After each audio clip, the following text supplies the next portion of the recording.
Os filhos em relação aos pais e os pais em relação aos filhos. E a primeira leitura fala, e eu penso que a mensagem central é essa, o que é importante nós entendermos? Que em cada etapa da vida deve ser respeitada a relação entre pai e filho. Quando o filho cresce, quando ele nasce, vai crescendo, existe um modo de relação entre pai e filho. Depois, quando o filho se casa, ou segue uma profissão, segue um estado de vida, permanece o respeito, permanece ainda um pouco a obediência, mas muita coisa muda. Eu já estou com 29 anos, vai fazer 12 anos que eu saí da casa dos meus pais. Muita coisa muda. Então, tem o respeito, tem a proximidade, tem o contato? Tem e deve existir. Mas a obediência, por exemplo, já muda muito. Eu sou padre, eu estou numa paróquia, eu tenho uma casa que eu posso morar, eu tenho outra vida. Mas é importante que em cada etapa da vida, pais e filhos saibam como deve acontecer essa relação. O filho, quando é criança, já vai crescendo, quando é adolescente, ele precisa entender que o contato dele com os pais é um contato que exige um pouco mais a obediência. Ele está dentro da casa dos pais, ele está junto dos pais.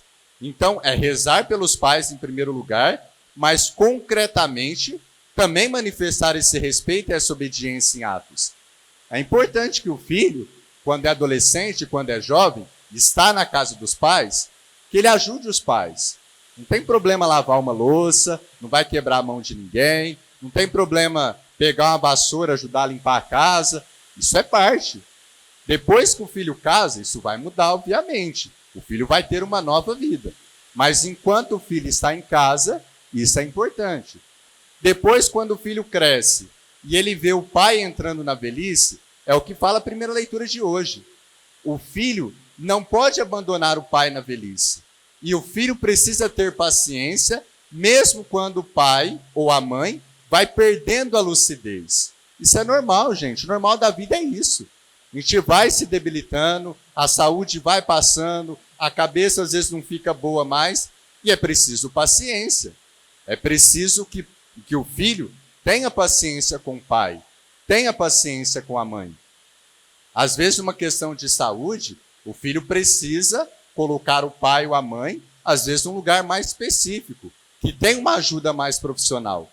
Mas isso não tira do filho a responsabilidade de ser presente na vida do pai, de visitar, de fazer uma companhia, de saber como está o processo do pai no meio da doença, no meio da velhice.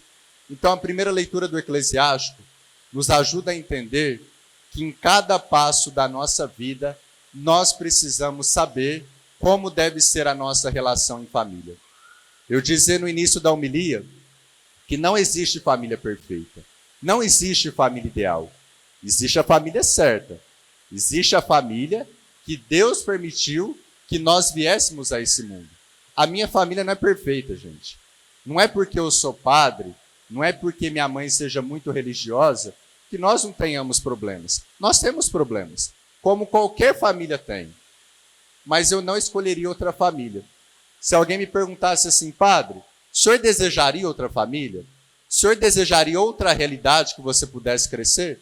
Não, eu não desejaria.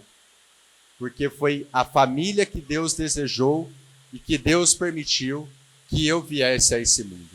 Então agradecemos a Deus pela família que Ele nos concedeu. Rezemos pelas nossas famílias, sim, mas agradeçamos em primeiro lugar, porque foi por meio dessa família que Deus nos transmitiu a vida, que Deus permitiu que nós estivéssemos.